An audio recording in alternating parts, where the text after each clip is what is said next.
Tenemos la visita de Matías Soto, paleontólogo, para conversar sobre dinosaurios mientras por la ventana del pasillo que da del estudio a la radio, bueno, se está paseando un animal de dimensiones bastante respetables, que me atrevo a decir que vendría a ser que un cachorro de tiranosaurio. ¿Está bien dicho cachorro, Matías? Bueno, yo lo razonaba al revés, como un velociraptor súper desarrollado. Es como muy grande. Bueno, Claro. y estaría entrando... ¿Este animal está domesticado o por lo menos está acostumbrado a las personas? Está bastante bien domesticado, sí. Ah, mirá, porque trae correa también. Ay, ay, ay, se ven los dientes a través de... ¿Cómo está don Dinosaurio? ¿Anda bien? Ah, pero entiende lo que yo le digo. ¿Le gustó venir a la radio? Se acerca un poquito más. Sí, ya está peligrosamente cerca. Está peligrosamente cerca. Lo más importante es esto, señor Dinosaurio. ¿Usted comió ya? Comió. Entonces estaría satisfecho y estaríamos todos a salvo. Encantado de conocerlo, señor Dinosaurio. Muchísimas gracias por la visita. Ahí apareció. Lo pueden ver a través de nuestro canal de YouTube. Espanta los dientes. Es un velociraptor, vos, Matías, que sos el especialista, ¿es un velociraptor sobrecrecido o es un... No, ahora le acabo de mirar las patas, así que retiro lo dicho. Es un tiranosaurio? Tendría que tener la segunda. No, tampoco. ¿Qué es? No sé, pero habría que estudiarlo. Habría que estudiarlo, muy bien. No, ahora se lo vi, sí. Estaba viendo si tenía la famosa segunda garra del dedo del pie en forma, esa que se llevan levantada. Ahora se la vi, así que sí, reitero que es una especie de gran raptor. En Sudamérica teníamos algunos de esos. Por ejemplo, el Austroraptor es gigantesco, estaba en Argentina para hacer de estos bichos. Uh-huh. Así que te tiro así, un Austroraptor, si me apurás. ¿Qué es lo que justificaba? A veces uno cuando piensa en el pasado de la Tierra y en estos animales que la habitaron y que de alguna manera, capaz que está mal dicho, dominaron el planeta en aquel momento. No, yo uso esa palabra. Dominaron, Sí. está bien. Sus grandes tamaños, uno a veces tiende a pensar cómo sería la atmósfera también de nuestro planeta en aquel momento, si una persona como nosotros se pudiera viajar en el tiempo, aquella época, cómo sería pasar un par de horas en esa atmósfera, donde seguramente sí había oxígeno, pero quizás todo era diferente.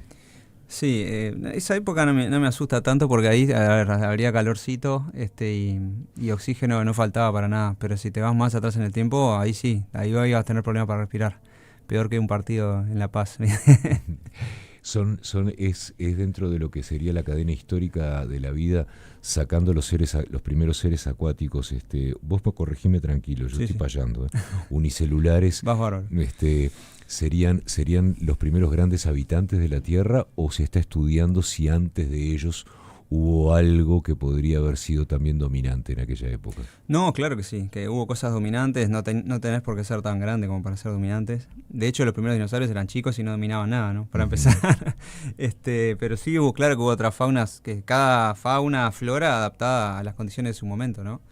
Y después hay extinciones que te borran del mapa y aprovechan los que vienen después, por ejemplo. ¿Cómo influye este principio?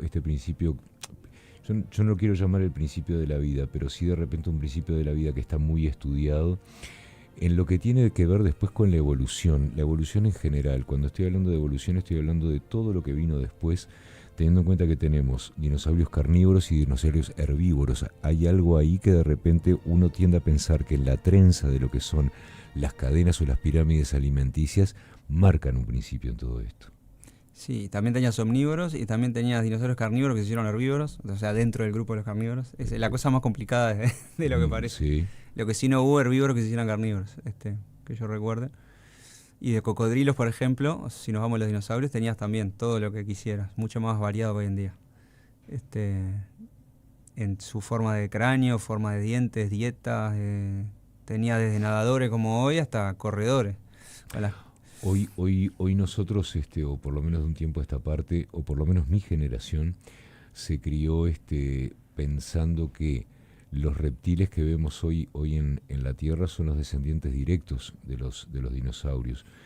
Pero creo que lo hablaba contigo hace un tiempo, o con un colega tuyo, cuando uno tiene la posibilidad de establecer un paralelismo entre lo que ve en el cine y lo que ve en la naturaleza, por ejemplo, puede llegar a ver una calandria caminando por el campo y dice, ahí va un velociraptor por el tipo de paso. Entonces a veces uno se pregunta hasta dónde se diversificó esa evolución. Sí, es más correcto decir que las aves son los descendientes de los dinosaurios, sí. O sea, un cocodrilo está lejanamente emparentado. La postura es diferente, ahí tiene un montón de diferencias en el cráneo, los dientes. Pero las aves sí, yo el otro día veía una bandada de pirinchos. Uh-huh. Y es un poco más chico que un velociraptor, digamos. Y con esas plumitas que tienen en la cabeza paradas, y no sé qué le falta. ¿Tenían plumas los dinosaurios? ¿Se comprobó eso? Sí, dinosaurios carnívoros cada vez se encuentran más. Y ahora se están encontrando hasta dinosaurios herbívoros con cosas parecidas a plumas, ¿no? Tipo una especie de pajonal en la cola, le digo yo. Y otros que tienen como una pelusa que los cubre. Y los dinosaurios, perdón, lapsus. Los reptiles voladores, que no eran dinosaurios, también tenían una pelusa. O sea que... ¿Puede más el efecto cinematográfico que la realidad en ese sentido, en lo que tiene que ver con la imagen que tenemos hecha de todas estas especies? Sí, claro, el cine pesa. De hecho, las propias personas cuando van a hacer las películas dicen, ¿qué queremos? ¿Una gallina gigante o queremos Claro, entonces al final lo hacen sin plumas, ¿no? Se ha ido revirtiendo a poquito. Cada tanto te meten alguno medio emplumado como para... En lo que tiene que ver con la supervivencia de estas especies, ¿se puede saber qué papel jugaban estas plumas? Bueno, las plumas se supone que surgieron con alguna función ya fuera de camuflaje, de aislamiento corporal, porque todos los bichos que conocemos hoy que tienen algún recubrimiento corporal, sea pelos o plumas, son de sangre caliente. Así que puede ser camuflaje, aislamiento corporal, para ayudar en la incubación de los huevos, que eso sabemos que lo hacían también, que empollaban como las aves, y después se aprovecharon en las aves para volar, ¿no? Con algunos cambios más que tuvieron. Pero, ¿qué fue lo que... Repetime la pregunta? No, te preguntaba qué función vital cumplían las plumas en... Bueno, entonces fue más o menos alguna de todas esas. Bueno, atraer a las hembras, si eran coloridas para el cortejo, ¿no? Sí, como cualquier ave con plumas coloridas, ¿no? Claro, porque también está... Yo entiendo que todo es supervivencia, ¿no? Y obviamente el aparearse también es parte de la supervivencia, sí, pero claro, tenés que ser atractivo o por lo menos medianamente atractivo para el otro sexo, para lograr eso. Si no transmitís tus genes y la queda tu linaje. Está muy bien. Matías, claro, lo que pasa que es muy difícil, ¿no? Porque uno imagina que pasando la cantidad de años que pasan durante todo este tiempo, la fisonomía de los lugares donde se encuentran estos fósiles ha tenido que ir cambiando. ¿Qué se puede definir, por ejemplo, en lo que tiene que ver con lo geográfico? Cuando descubrimos una especie, se puede decir esta montaña estaba, este volcán no estaba, se puede llegar a definir también cómo era el terreno en el que vivían ellos. Sí, claro que sí. Por ejemplo, estaba pensando mientras hablabas en el caso de Tacuarembó, que en esa época era una especie de desierto, con algunos ríos, y bueno, claramente hoy es diferente, ¿no? Pero si te vas más para atrás en el tiempo, tuviste el mar, tuviste glaciares pasando por ahí, o sea, se puede, sí. Por ejemplo, uno ve el Cerro Batoí, por decir algo típico de Tacuarembó, u otros cerros que hay por ahí, los cerros chatos famosos. Bueno, esos cerros no existían en esa época, eso fue posterior, la erosión fue dejando eso. Entonces, claro, hay que hacer como ese ejercicio, ¿no? De darse cuenta de que lo que ves hoy es lo que, digamos, es algo que ha quedado y modificado y no es lo que había en esa época, ¿no? Ni que hablar el pasto, por ejemplo, que no existía en la época de los dinosaurios. Y también con todos estos tigres pisando ahí, me imagino que no. Vos vas a una cancha de baby fútbol abierta y no hay pasto, o sea, ni ahí la pisa muchísima gente, no solamente los gurises. Me preguntaba Matías también si lo geográfico, el conocimiento adquirido durante todo este tiempo, desde que se empiezan a descubrir los primeros fósiles, que, o sea, ha ido evolucionando también el conocimiento y se ha ido adquiriendo conocimiento, y quizás otros conocimientos fueron desechados por ser erróneos, porque eso es lo que pasa con cualquier ciencia, calculo yo. ¿Qué es lo que pasa con la tecnología hoy en día también? ¿Cuánto suma a la hora de decir, vamos a buscar acá? No sé si queda claro. Sí, bueno, yo no sé si la tecnología ojalá fuera como en Jurassic Park, que disparaban algo en el suelo y podías ver dónde había algo y dónde no. Uh-huh. A tanto no hemos llegado. Sí, lo que ayuda a la tecnología, los avances tecnológicos, es a estudiar los fósiles de maneras que antes no se podía, de maneras, por ejemplo, no invasivas, no destructivas, como por ejemplo alguna tomografía de altísimo detalle, o algo que es lo que queremos hacer en Uruguay. Por ejemplo, en algún país se ha encontrado algún excremento, lo mandan a un aparato que se llama sincrotrón, que te deben cobrar carísimo y hay lista de espera, y ves adentro, como si fuera una cápsula del tiempo, todo el ecosistema que uno no conoce, todos invertebrados, pedacitos de planta, todo lo que el bicho comió, lo tenés ahí conservado en el excremento. Entonces es algo que queremos hacer con excrementos que hemos encontrado en Tacuarembó. Matías, en lo que tiene que ver con el voy a ser medio bruto para preguntarte esto, pero yo sé que vos me vas a entender. En lo que tiene que ver con el armado del diseño del dinosaurio, ¿estamos certeros? Es decir, ¿podemos asegurar que tenían las formas que nosotros conocemos históricamente de ellos? Yo creo que uno cada vez se acerca más. Creo que la forma real, o el color ni hablemos, no se va a poder saber en general nunca, pero estamos cada vez más cerca, vas corrigiendo cosas. Tipo el famoso iguanodon que tenía un cuerno en la nariz, ahora sabemos que son garras de los pulgares, eso no va a cambiar. Pero por ejemplo el Spinosaurus, el que tiene la vela en la espalda, no ha parado de cambiar. En las últimas décadas y en los últimos años, y tal vez siga cambiando porque se van encontrando nuevos restos y entonces la cola era alta, entonces la vela entonces tenía una cresta en la cabeza y así. ¿Cuánto hay en tu ciencia, cuánto hay de a ver cómo lo puedo explicar? Porque el azar no juega en esto, pero a veces la intuición forma parte de tu ciencia. La intuición puede ser, sí. A veces uno tiene algún pálpito que por ahí todavía no lo puede demostrar y después cuando una vez que haces los análisis y te da eso, sí, vamos arriba. O a veces tenés revelaciones en momentos que no estás pensando en eso, ¿entendés? Te está dando una ducha, estás en otra y de repente te viene una idea, ¿no? Han pasado así grandes descubrimientos. Y eso es lo más delicado que has dicho de lo que puede pasar en el baño. Puede pasar en otra situación tranquilamente también. Sí. ¿Hay alguna en las regiones del mundo donde se han realizado los descubrimientos, son regulares en lo que tiene que ver con los tamaños de estos restos? ¿O hay regiones en el mundo donde de pronto tenés los más grandes, han aparecido los más grandes, y otras donde han aparecido los más chicos? Sabes que tendría que ver un mapa, ¿no? Yo no creo que haya tan grandes en las latitudes más extremas, pero no estoy ahora en este momento bien seguro. Lo más grande que yo recuerdo en estos momentos son en la Patagonia, pero también en Estados Unidos, en África. Varía, no sé si realmente hay una... En zonas más frías capaz no te da el paño para crecer muchísimo, ¿no? Igual en esa época no tenías hielo como hoy, casquetes polares, pero tampoco era verano, ¿no? En las latitudes altas. ¿Están comprobadas las teorías de la extinción de los dinosaurios? Bueno, digamos, siempre hay hipótesis más fuertes que otras, como la del meteorito. Sería difícil tirarla abajo. Siempre se discuten cosas más secundarias, como diciendo, a ver, los volcanes, ¿ayudaron? ¿Colaboraron también o no? O, por ejemplo, los dinosaurios ya venían medio en declive y el meteorito fue el golpe de gracia, o no, estaban en su apogeo y el meteorito injustamente, los borró. Esas son las cosas que se discuten. Cada tanto sale alguien, datamos el cráter y en realidad parece que es más antiguo, más moderno, de la edad que estábamos pensando, entonces no tendría que ver directamente. Ese tipo de cosas, pero no, son minoritarias.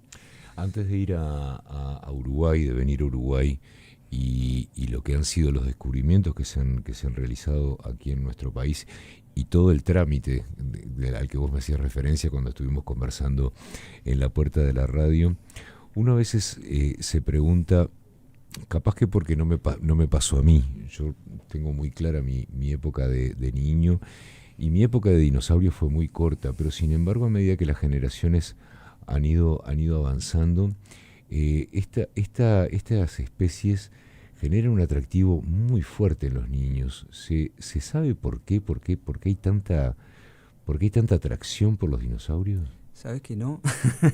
Pero, a ver, hay niños que también están copados, no sé, con los autos, los aviones, con otras cosas, ¿no? Pero el dinosaurio me parece que en el ranking está supongo alto, que sí. ¿no? No sé por qué, pero me gustó. Yo, las cosas que yo he ensayado, eso, porque eran muy grandes, aunque no todos, ¿no? Pero los que uno suele ver en los museos, y te maravilla que algo así haya existido. O sea, no hubo dragones, pero pegó en el palo, ¿no? Tenías estos bichos.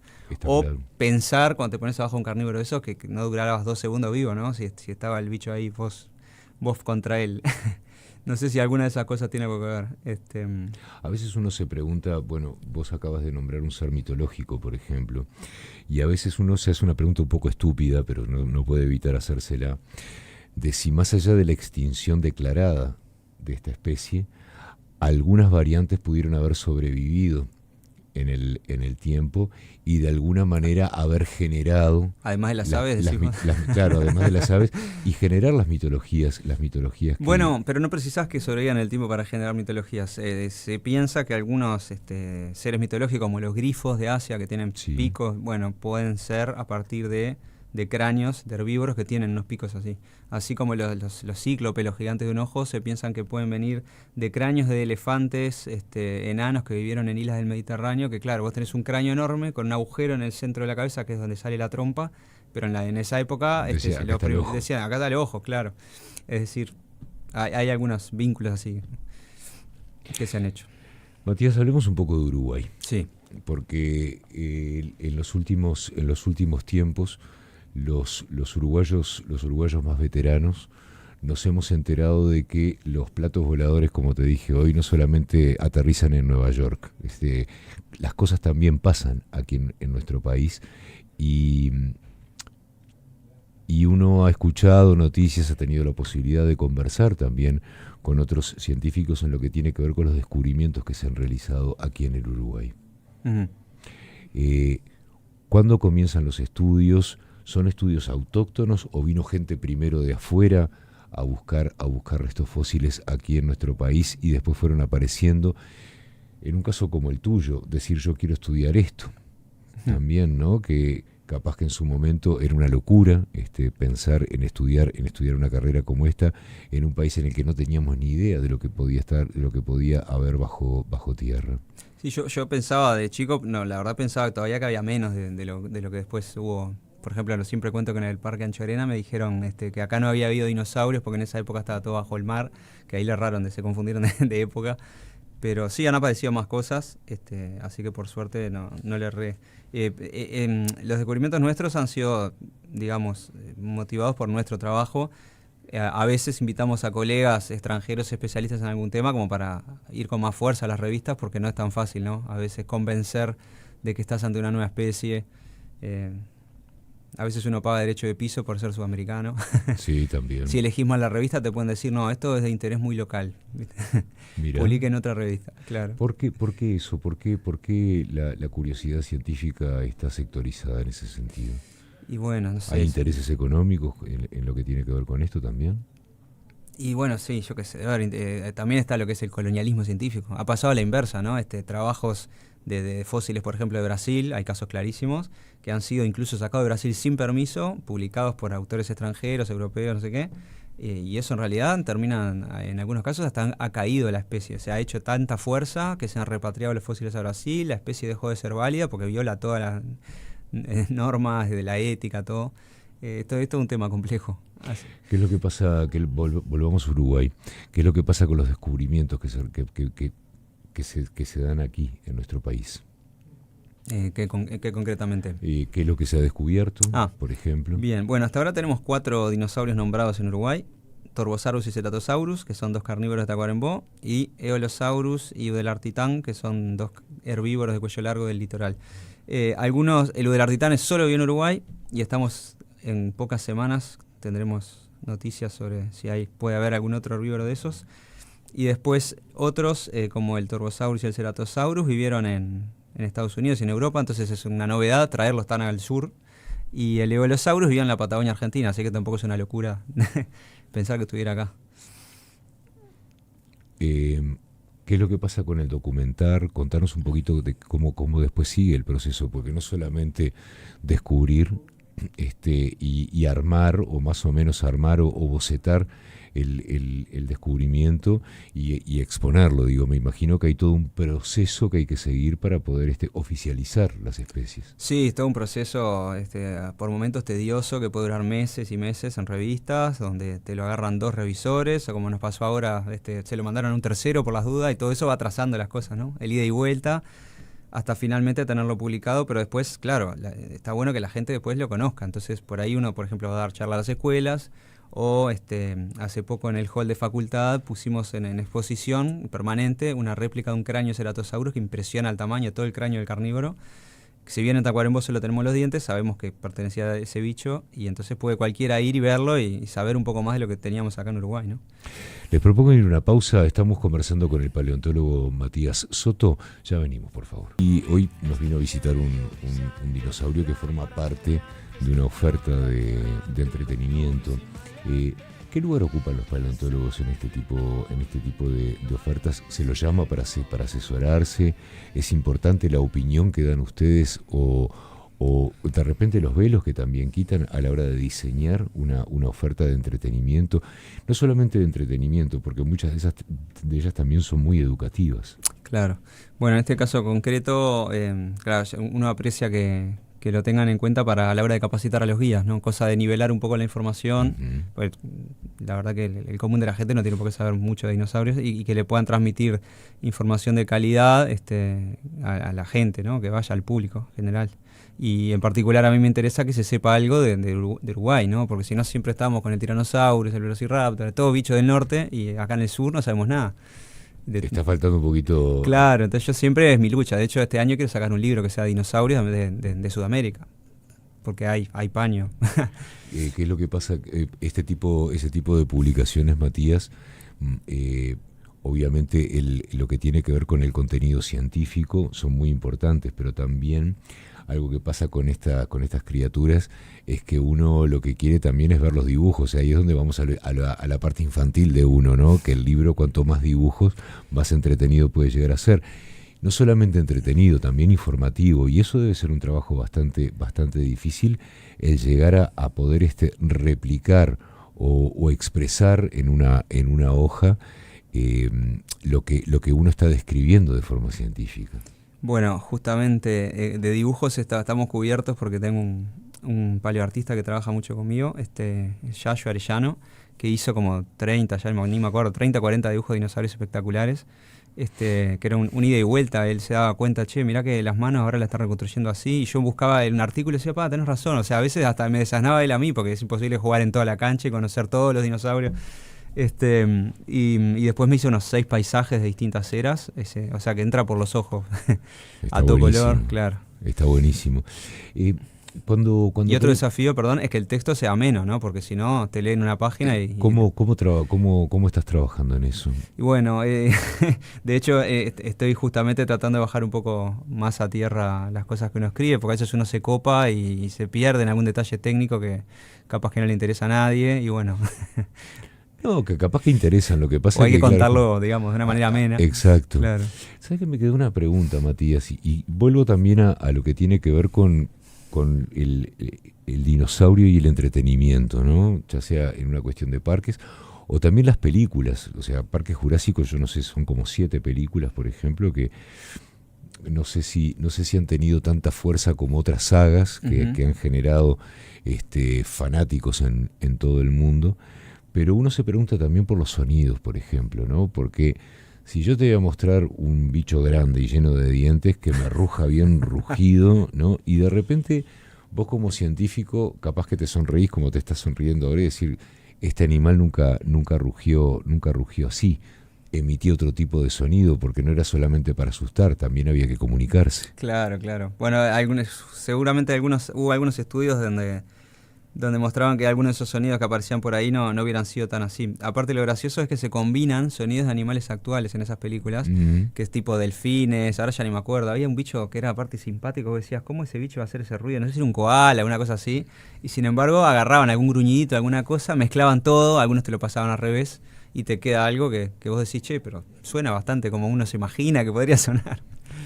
En lo que tiene que ver con sonidos, me imagino que según la anatomía del animal, uno puede sí llegar a por lo menos, la palabra no es adivinar, pero sí concluir el tipo de sonido. Tengo entendido que, vos corregime tranquilo, pero que el apatosaurio, por ejemplo, yo tengo las enciclopedias viejas, capaz que cambió como el que tiene la vela.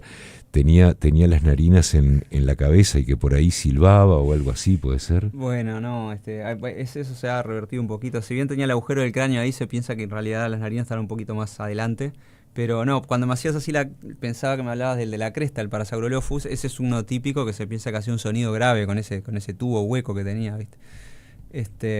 Ahí como que en esa época, fines del Cretácico, Estados Unidos, había varios bichos de eso con crestas diferentes y que harían distintos sonidos para reconocerse entre ellos, atraer a las hembras, lo que hablábamos hoy. En lo que tiene que ver con los descubrimientos que se realizan aquí en nuestro país, son descubrimientos que tienen que permanecer de alguna manera herméticos hasta que se logre la autorización de quien corresponda para poder hacerlos públicos, o podemos acceder las personas a alguna página, por lo menos para ir viendo el desarrollo de todo este trabajo. Mira, nunca se me ha ocurrido, creo, ir, digamos, difundiendo. O sea, lo que sí no se puede, estar recontra prohibido, es difundir el nombre que le vas a poner al bicho, porque, a ver, si no te lo aceptan, quedas pegado. Y si te lo aceptan, pero salió antes en un diario, termina siendo el diario, la publicación oficial ya ha pasado. En Argentina hicieron eso, una metida de pata con un bicho que al final ese nombre no corre. Así que bueno. O sea que hay que tener mucho cuidado en ese sentido. Claro. Yo en mi Instagram lo que he hecho es algunos como mini documentales de trabajos generales que hemos hecho yendo al campo, encontrando dientes, después los llevas al laboratorio. Eso ahí se puede ver un poco. ¿Dónde podemos verlo? Se llama Matías Soto Escritor, si quieren seguirlo ahí. Perfecto. Hay colegas también que a los que se puede acceder mediante las redes, para el que le interesa, así tiene una gama amplia. Seguro que hay. Yo en este momento no me doy cuenta de si hay alguno que publique de sus. Pero por ejemplo, Pablo Toriño, que ha trabajado mucho con las huellas de Tacuarembó, uno puede ver alguna de esas cosas si va. Creo que se llama Ruta de los Dinosaurios el Instagram, ahí se puede ver sobre las huellas de dinosaurios de Tacuarembó. Y después, si no, paleoartista que yo les comenté, Yayo Arellano, si lo buscan van a ver los señores dibujos que hace de dinosaurios y otros tipos, porque hace cómics también. Germán Peralta, si uno quiere ver esculturas de dinosaurios, cretácicas esculturas. Sí, ahora se me van viniendo de a poco. Bien. ¿Qué es lo que pasa con los museos, Matías? ¿Cómo estamos en Uruguay en lo que tiene que ver con museos? ¿Hay infraestructura para poder montar un museo? ¿Existen museos que de pronto personas como yo no tenemos conocimiento y podríamos acceder para ver qué es lo que pasa aquí en nuestro país en ese sentido? Bueno, museos hay unos cuantos, pero claro, cuando si uno me pregunta en lo que tiene que ver con dinosaurios, ahí ya hay menos cosas. Y de a poquito estamos tratando, como te digo, por ejemplo, ahora en el hall de facultad se pueden ver más cosas. Había un par de esqueletos de mamíferos, pero ahora se le sumó, y una reconstrucción del mar de hace 400 millones de años, y ahora se le sumó un cráneo de dinosaurio. Pienso en el Museo de Historia Natural, que tiene una reconstrucción afuera, el Museo de las Huellas de Tacuarembó, que tiene una escultura a tamaño natural de dinosaurio, más las huellas. Pero bueno, creo que sí, está faltando alguna cosita más. Nosotros, por ejemplo, este nuevo dinosaurio que tenemos entre manos, ya tenemos un calco como para que se pueda exponer, que la gente vea, no el hueso en sí, porque hay que cuidarlo, eso tiene que estar en alguna institución, claro, pero algo que es idéntico, en la forma, en su color, en todo, que la gente se pueda imaginar un poco. Y si no, bueno, en el Día de los Fósiles, que se hace una vez por año en primavera, sacamos todo lo que tenemos y se exponen todos los bichos de todas las eras. Y ahí se llena de escolares, liceales. ¿Qué es lo que pasa con el cuidado de estos fósiles? Porque uno puede pensar que estando bajo tierra, estando a una temperatura determinada, rodeado de una biota determinada también, bueno, pudo haber mantenido las condiciones de este fósil, que una vez que vos lo sacás, otra vez voy a ser bruto, de una especie de pequeño ecosistema que lo mantenía, puede llegar a degradarlo o a ser nocivo para él. No, tu razonamiento está perfecto, porque eso pasa también hasta con las rocas o los minerales, que si se formaron a ciertas temperaturas, después los expones a otras condiciones, temperatura, presión, lluvia, viento, también se transforman en otras cosas, se pudren. En el caso de esos fósiles, todo depende, ¿no? Porque si son los fósiles del Cretácico, que están todos petrificados, como quien dice, que se te cae uno en un pie y te lo parte, eso es bueno. Claro, eso bueno eso sería para bueno. El fósil, no para el pie. Claro, por eso. Esos aguantan camiones. El pie se arregla. Claro, ahora se te llega a caer, como le pasó una vez a un colega tuyo, un diente de dinosaurio de Tacuarembó, se hace añicos, porque no está, digamos, tan consolidado. Entonces, bueno. O siempre el caso de las huellas, la erosión ha hecho que hayamos perdido huellas. Las huellas de dinosaurio que teníamos carnívoros se perdieron. las otras quedaron protegidas por el museo que les construimos alrededor. Te hacía una pregunta hoy cuando estábamos en la puerta de la radio que me parece importante porque viste que hay yo no digo que una sea más que la otra, pero hay profesiones, hay actividades, hay oficios que generan pasión en quien los lleva adelante, ¿no? Y hoy te preguntaba, ¿qué es lo que pasa con el primer descubrimiento? El primer descubrimiento, aquello que está a flor de tierra, que lo tenés ahí, y que obviamente uno tiene que tratar de bajar 2 cambios para no cazar una pala y empezar a cavar a lo pampa, ¿viste? Bueno, Para decir, me ha pasado. ¿no? Y perder lo que uno encontró.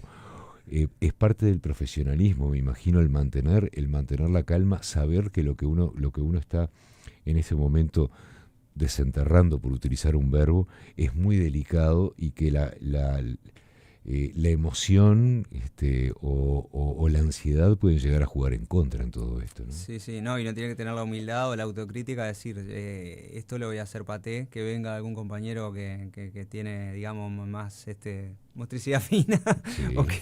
o más sangre fría. Sí me ha pasado.